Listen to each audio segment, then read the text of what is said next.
In this video, we are going to walk through the WeCreate MakeIt software. We're going to go through everything. This is a full tutorial. I want you to have a really good idea of how to use this software to power your machine.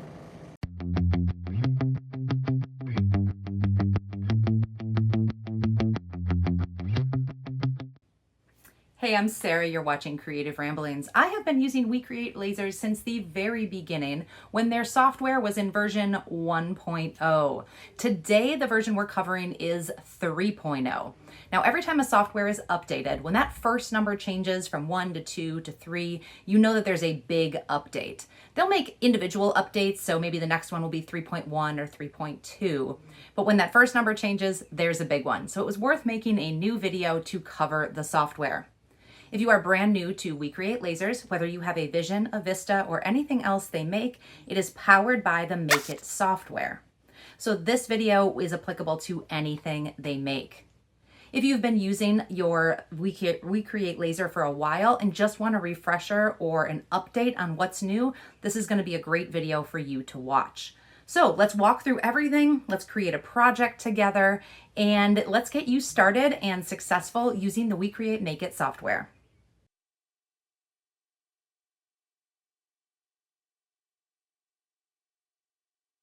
This is the home screen for the WeCreate MakeIt software. On this screen, you're going to see some advertisements for whatever is going on in WeCreate, and then you're going to have a bunch of projects. You can narrow these down by a theme or a material. And if we scroll down, you're going to see all kinds of projects. When you click on the project, it's going to give you a picture of it. Sometimes it'll give you more pictures down below. It's going to tell you a little bit about it. And then you can add this directly to your canvas and make that project. I have a premium membership, so this is free. For most of these, if you have the free membership or the free software, this would be 99 cents. There are a few free projects in here that you can grab, but most of them are 99 cents or they come included with your premium membership. Up here on the top right are a couple of buttons. I am logged in. I can come up here to settings. This is just software settings here. There's not a whole lot going on. You can see that I'm on software version 3.0, and I can check for updates right here as well, switch from millimeters to inches. Up here on the top left, I can go to my stuff. So if I have projects that I have recently completed, they're all going to be in here. If I have purchased projects, they would be in here as well. That's this My Stuff tab up here. We can move back to Discover. So to create a project, I can start by clicking on New Project, or I can click this plus button up here. They're both going to take me to the same screen. And here is the canvas. So the first thing I want to do is connect a device. If this is your first time connecting a device, you want to do it with a USB cord. So I'm going to plug the USB cord into my device and then come over here and click on it. When that green dot is highlighted there, that means we are connected and ready to go. You can change out devices if you have another one. You can do that down here. Now, if I want to change any settings for my device, I'm going to click this little button next to it here. So there's a lot going on here. Again, millimeters and inches, and any settings you might need to change are in here. When you start working with the rotary, this non-working area of the rotary, you may want to turn this on or off. There's a lot of different things down here, but you have to be connected to your machine in order to access these settings. Right here where it says Wi-Fi settings, this is how you can set up your Wi-Fi for the first time. So I'm going to click on this. I'm going to choose my Wi-Fi, enter my login and password. Now that we are connected, I can close out of here. I can see the IP address on the top. I can unplug my machine. And I still have that green dot. I am connected via Wi-Fi. If you are new to WeCreate, this is your first laser, your first time with the software, we're going to walk through everything on here. But I want to make a couple notes if you have used the MakeIt software before. This 3.0 update is a pretty big update from any of the twos. I feel like there are more options and they're easier to find and a little bit more user friendly. I'm really liking this update so far. So if you haven't yet updated, I highly recommend you do so. So let's come over to the left here, and we are going to start going down here. The first one is image, and this is a whole bunch of clip art that you are free to use. There is not a ton of it, but there's options here that you can use. All you have to do is click on it, and it comes over to your canvas. Once you have a shape on your canvas, you have options up here to use. So we can adjust the width and the height, or we can just pull the corners to adjust the width and the height. We can create an array, which if I click on this, it makes a nice array of whatever shape I have, and I can increase the columns or the rows. You can also make a circular array. That one actually looks pretty cool. Then we have offset here. Offset draws an outline around your shape. You can make it a really big one, a really small one. Your offset is not attached to your shape. You can move it back, or we can put it back where we found it.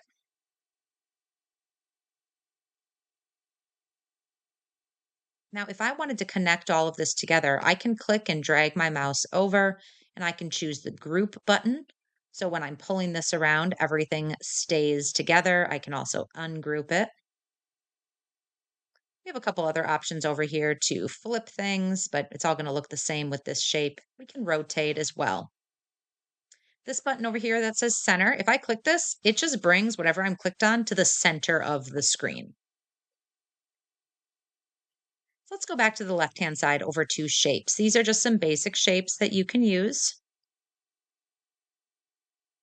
One thing to keep in mind here, when you draw a shape, if you are going to make it smaller or bigger, the ratio is not locked by default, which I don't love that. I like to keep it locked. So this little lock button up here, if I click this, it's going to keep my ratio locked.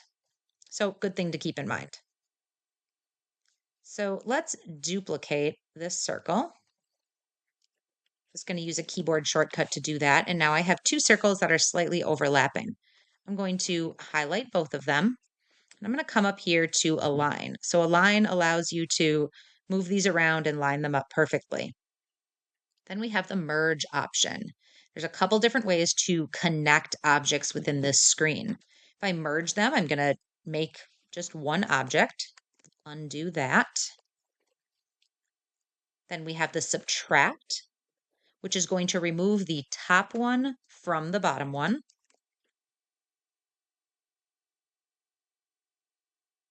And then the overlapping shapes either leave the middle or take away the middle. And on this taking away of the middle, if I go over to engrave, you can see that the middle is no longer there. If I have merged something and I don't want it merged anymore, I can choose split, and that will break it up for me. So coming back over here, we do have a text option. When you click text, it automatically says hello. We can change that to anything you want. And when the text is highlighted, you have a new set of options up here. Again, I always like to hit that lock button to keep the ratio the same. So a lot of the same options up on top. We can choose fonts. You can use fonts that are on your computer, or you can use the WeCreate fonts. There's a couple different options for playing around with your fonts here, including curving. So we can curve our text.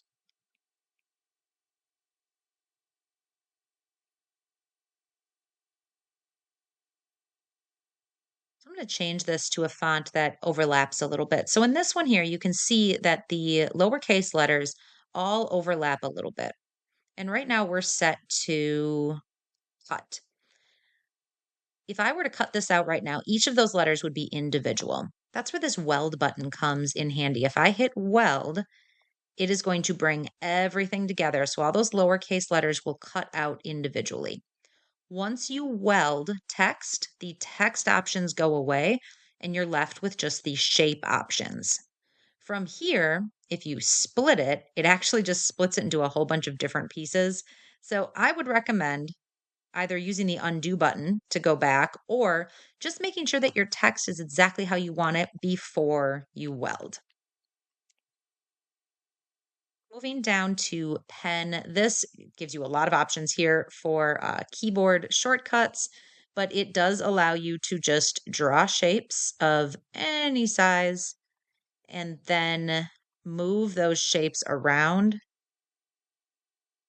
And then if I double click on that shape again, I can take any of these little pieces or these little dots and kind of move them around to make shapes. So you do have more editing options here with the vector tool.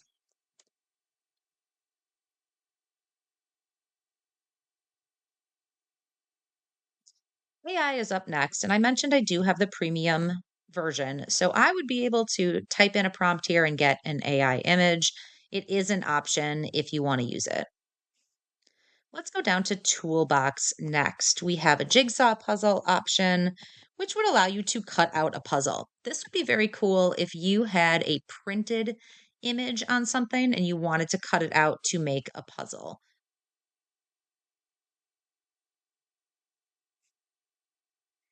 Next up, let's look at this material test array. This is a great way to figure out the exact power and speed settings for your laser and your material, especially if you are not getting the best results using the recommended settings. You can set the power, the speed, the amount of columns and rows, hit confirm. Then what I would do is get rid of all of this other stuff and then go ahead and process that. And I'm going to show you how to process things in just a moment. But this will go ahead and score these words and then engrave the middle part so you can get a really good test array. On the bottom here, we can import an image, and I'm going to bring up one here.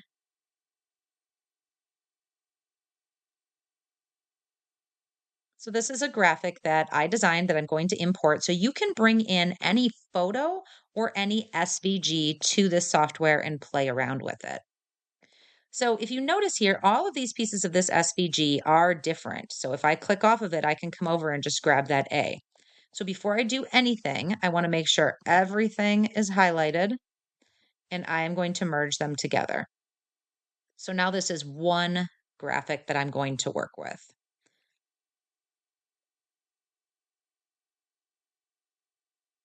Down on the bottom here, we have our arrow tool, which we've been using this whole time. Then we have the drag tool, which could take you to a different part of the canvas. This works well if you are zoomed in and you need to move to a different part of the canvas. Then we have layers. And let me put a few other things on here so we can show you some layers. So if I click on the Lake Life SVG, this is set to engrave. The word hello is set to line engrave, and the diamond is set to cut. And when I change those, I get different colors here. If I go down to layers, it's going to show me which is in each layer. And if I now wanted to cut out this hello, I could move it up a layer and that would change it to cut. This is a really good way to see that if you have a whole bunch of different stuff on your canvas, to make sure that it's cutting and engraving the appropriate pieces. Up on top here where it says untitled, if I click on this edit button, I can change the name of the canvas. But then I have this other canvas button down on the left here. And if I click on that, I can make another canvas in the same project. This might be helpful if you want to work on a design, but you're going to add a name or you're going to customize this in some way. Maybe you want to do a different customization on each canvas, but then keep your main image on your first canvas. So we're going to get rid of these other two pieces and let's engrave this lake life on that cork coaster that we put in the machine.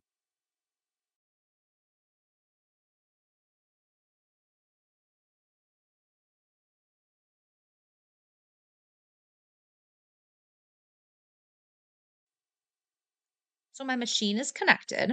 And over here on the right, it says laser flat. That's what we're using. Our laser is flat. We are not doing a rotary or a pass through or anything else. We're just using the flat laser. I'm going to hit refresh and the Vista is going to take a picture of the cork in the machine. This part is mostly the same for either of the Vision machines as well. There might be a few different parts as we go, but for the most part, the software is going to be the same. Now that I can see my cork coaster, I want to size this image. And it's a little dark on that black background. So I'm coming up to color here and I'm just going to change the color. This changes nothing as far as settings. It only allows me to just see it a little bit better. So I want to lock my ratio and then size this down. Now I'm going to pick the material. So I click on material here and I'm given a whole bunch of different options. This is an upgrade in this software version and I absolutely love it. I thought picking materials in previous versions was a little more difficult. This is so much easier. So you can go through here and find all kinds of different materials. Cork is actually under wood. So I can come down here and just click cork. The other thing you can do before I click on this is I can click quick view and that cork is actually going to show me what it might look like. So I'm going to click cork and now I'm going to auto measure. All right, so we've got our material selected. We are auto measured. If I click on the graphic, I'm going to get settings. So let's move down to settings. So a couple things to notice on this side. There's this button here that says ignore for processing. Here's how I use that. If I have a bunch of stuff on my canvas, but I really only want to work with this logo in the front, in the middle here, I can click on the heart, click ignore, and it kind of grays it out a little bit. So I can leave it on the canvas, but the software is not going to process that. If you are using your laser and you find, hey, something's not working, double check and make sure that box is not checked. So I want to engrave this on the cork coaster. I can also line engrave it, which might also be called scoring or just outlining it, but still engraving. Then we have cut, so I could cut this out. But really, I just want to engrave this. So I can manually enter my power and speed settings here. I can enter the number of passes and I can change my line density. Line density is essentially the amount of lines per centimeter, millimeter, or inch. It's the amount of lines that we're using. So the higher the line density, the smoother your design is going to be. But the higher the line density, the slower your engraving is going to take. I tend to leave it set at whatever pops up. So in this case, 100. And in most cases, I am totally fine with the design. Down here, I have this little test array. And I'm going to pick a speed and power that I think are going to work. So we're going to do a power of 33 and a speed of 305. I'm going to click on that and that's going to pop up here. So I can manually change that if I want, or I can just leave it where it is. Now we can go to start. This is going to give me a preview of my design. So this is a really great way to see if this is for sure where I want it. We can also do some framing here. So I'm going to click the framing button. And over on my machine, the laser is going to draw a box around the cork coaster. And I can be able to see visually with my eyes if it's exactly where I want it to be. In this case, it is. So I'm going to hit send. From here, I have to close the top. Then I have to hit start on the machine. I also have this hooked up to the mini air purifier. So I'm going to hit start or turn that one on as well so I can purify the air.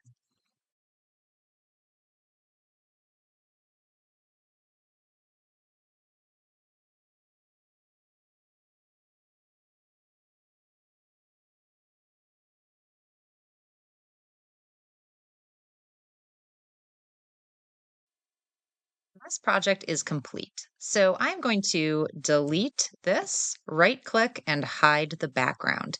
Now I want to show you how to work with a photo. So we're going to import a picture.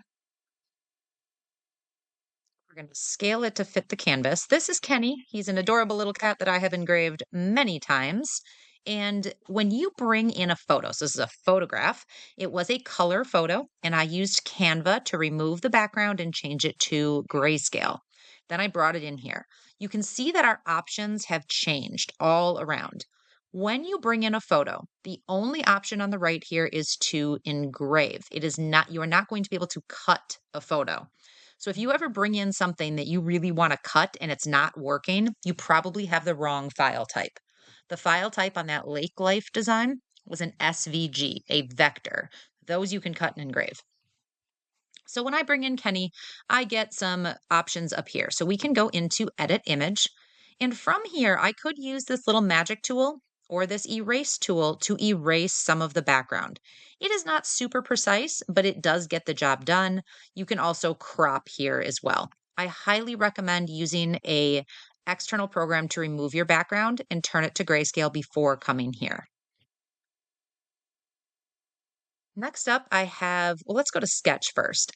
I don't use Sketch and I don't recommend it. It tries to turn your photo into an SVG or a vector that is then cuttable or engravable, and it's just, it doesn't work very well. So we're going to just skip that part.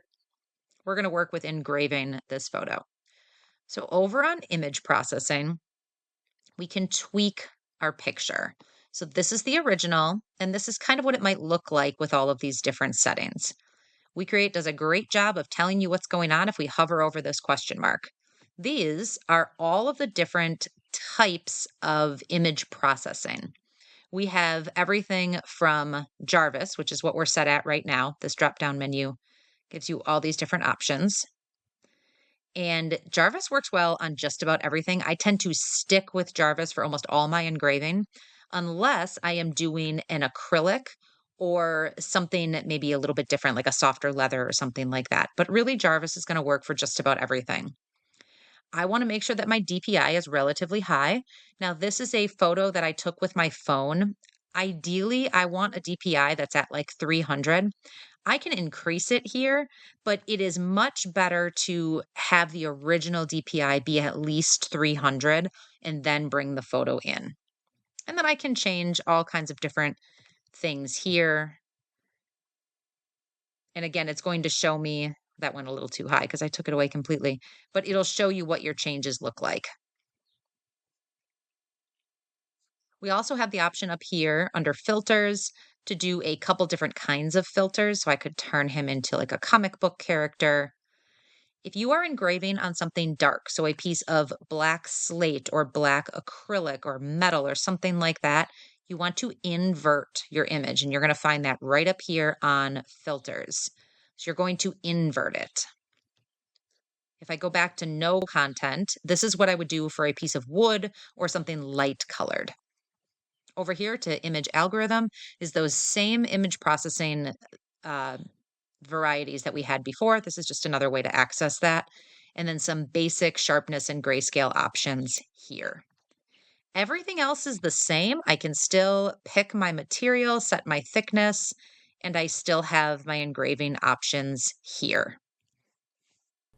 I'm going to put a handwritten message into the Vista and then go over to the software. For this feature, we are going to refresh the camera, and I just put that Post-it in there that says "Hi, Mom" on it. So the Vista is going to take a picture of that for me. Over on Toolbox, we can hit Extract Image, and I can highlight just a little bit of text and then move it. I'm going to right-click, hide the background. This is now a bitmap image, so I can play around with this. I can come up to Edit Image. I can use this magic tool to remove the background. Now the pen skipped a little bit, so it's not going to engrave perfectly, but it's going to maintain the handwriting of the person who wrote it. This is an awesome way to engrave a recipe, maybe a handwritten recipe onto a cutting board or something like that. Really, really easy process. So we covered just about everything the software does. There's a few little niche things we didn't talk about. One of them is batch processing. That is in the toolbox on the left side of the menu or the canvas.